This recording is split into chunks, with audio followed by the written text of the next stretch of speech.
Здравствуйте, дорогие подписчики! 5 декабря является одним из важных дней военной истории нашей страны. В этот день началось контрнаступление советских войск под Москвой в декабре 1941 года.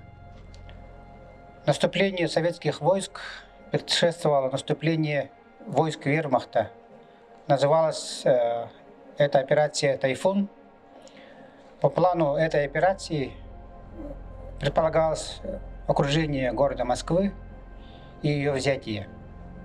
30 октября немецкие войска группы армий «Центр» начали фланговые удары с севера и юга по направлению города Москвы.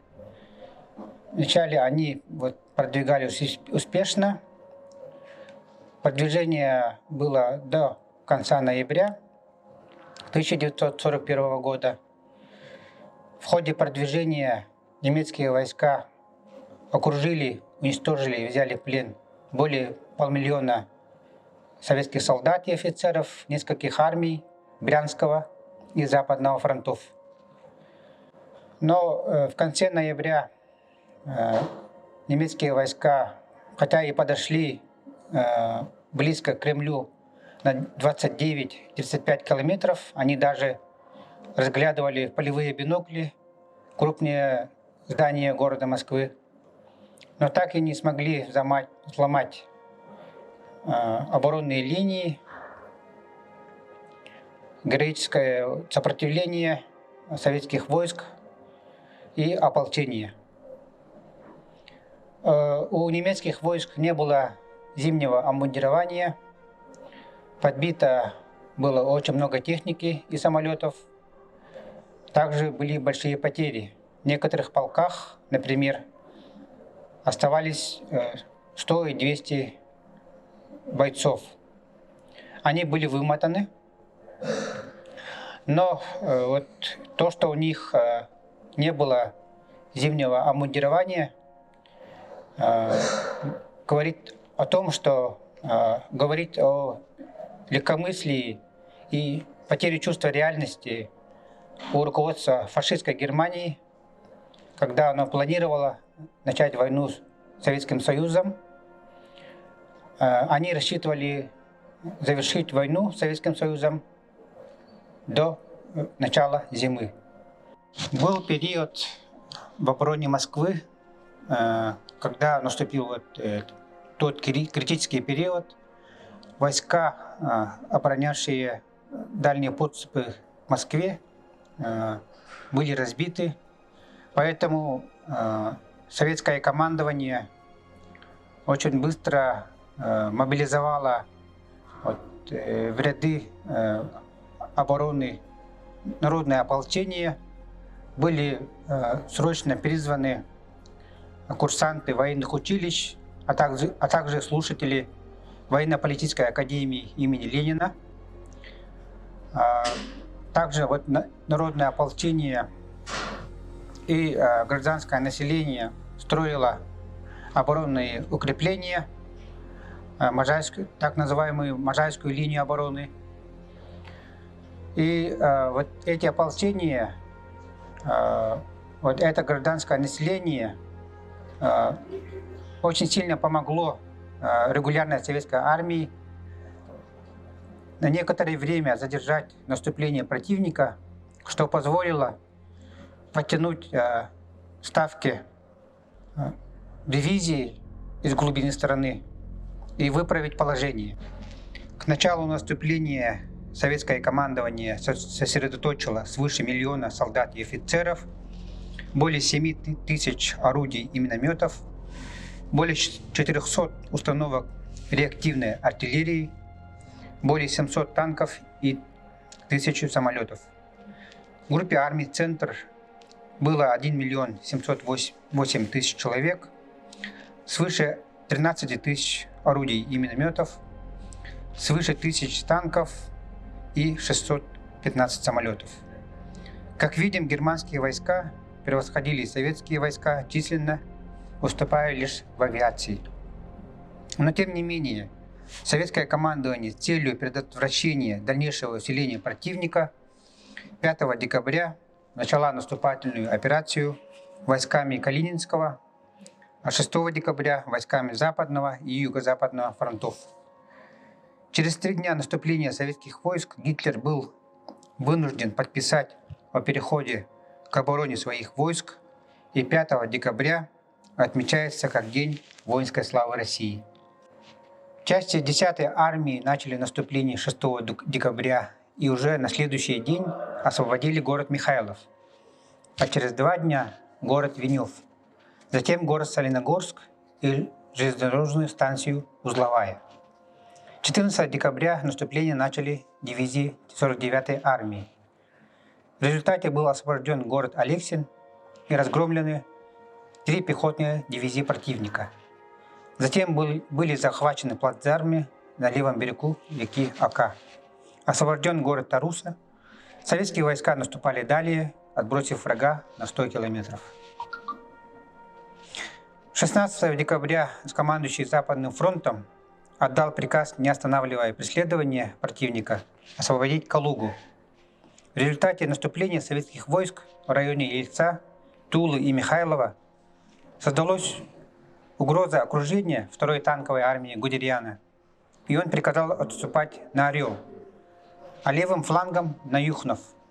В результате открылась брешь шириной 30 километров, куда скрытно вклинилась ударная группа 50-й армии генерала Попова, и утром 21 декабря, захватив мост Тирс-Аку, переправившись, завязала бои в Калуге. 30 декабря немцев удалось выбить из города. Уцелевшие части противника отступили в сторону Юхнова. 28 декабря кавалерийские части генерала Белова освободили Козельск. 31 декабря был освобожден город Белев. Затем советские войска приступили к освобождению Сухиничей.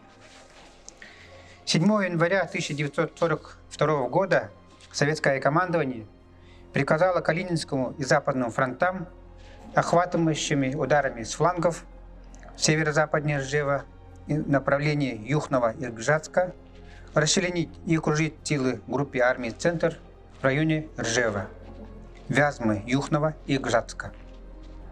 Результатом операции, продолжавшейся до апреля 1942 года, стало освобождение Московской, Тульской и ряда районов Калининской и Смоленской областей. Выполнить боевую задачу удалось лишь частично. Группировка врага окружена не была, наши войска понесли огромные потери, но зато были освобождены вышеуказанные территории. Войска Калининского фронта прорвали оборону противника, который был вынужден отступить из-за угрозы окружения, и Калинин был освобожден 16 декабря. 7 января 1942 года войска Калининского фронта вышли к Волге, прорвав оборону противника в нескольких местах, и охватили Ржев с запада и юго-запада. 6 декабря начала наступление 30-я, 1-я, 20-я и 16-я армии в направлении Клина, Истры и Солнечногорска с целью рассечь 3-ю и 4-ю танковые группы противника. Операция окончилась частичным успехом советских войск. Наши войска освободили территории, город Клин, и отбросили врага далеко на запад. Атаки по освобождению Наро-Фоминска, которая была захвачена противником в октябре, начались 13 декабря 33-й армии под началом генерала Ефремова, но они были безуспешны. 26 декабря 93-й стрелковой дивизии генерала Ирастова удалось прорвать оборону противника, и Красная армия начала развивать наступление по направлению Добрина, вынудившее немецкое командование перебросить силы на Боровск во избежание окружения, оставив на Наро-Фоминске только заслоны, которые были сметены, и Наро-Фоминск был наконец освобожден. 3 января немецкий гарнизон в Боровске оказался в полном окружении, и на утро следующего дня была уничтожена. 5 декабря 3-я и 13-я армии Юго-Западного фронта была поставлена задача разгромить Елецкую группировку противника и наступать на Хомутово верховье для выхода в тыл войскам Гудериана. Генеральное наступление правого фланга Юго-Западного фронта началось 6 декабря ударом Северная Ельца армии генерала Москаленко. Южнее города наступала конно-механизированная армия генерала Костенко. 14 декабря две армии встретились западнее Ельца, завершив окружение 45-й и 134-й дивизии противника. 15 декабря командующий 134-й дивизии застрелился, а 16 декабря окруженная группировка была рассеяна и уничтожена. В ходе сражения за Москву вермахт получил первое ощутимое поражение от советских войск. За 6 месяцев войны вермахт особо не терпел поражения в ходе войны, в ходе исполнения плана Барбаросса. Немцы были отброшены 100-150 километров назад, на запад от Москвы. Полностью были освобождены Тульская, Рязанская и Московская области. Стало ясно, что Блицкриг не удался, и война будет иметь затяжной характер, что стало понятно, что еще неизвестно, кто победит. Несомненно, Красная Армия одержала победу благодаря стойкости своих регулярных войск, стойкости ополчения, с помощью гражданского населения, которое строило укрепления и принимало участие в обороне города. А также эти просчеты германского командования по планированию плана Барбароссы, когда фашистская Германия рассчитывала расправиться с Советским Союзом до зимы.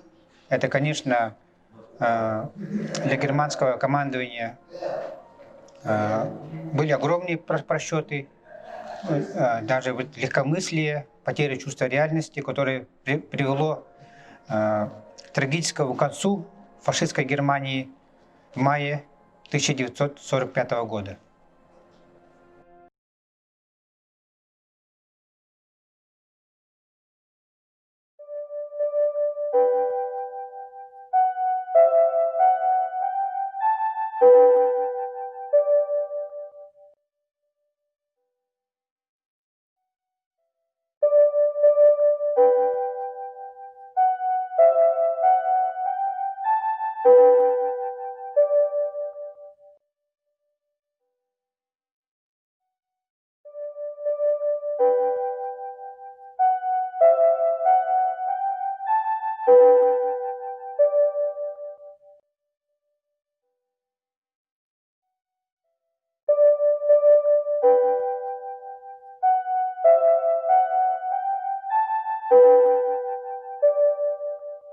Внимание! Говорит Москва. Передаем важное правительственное сообщение.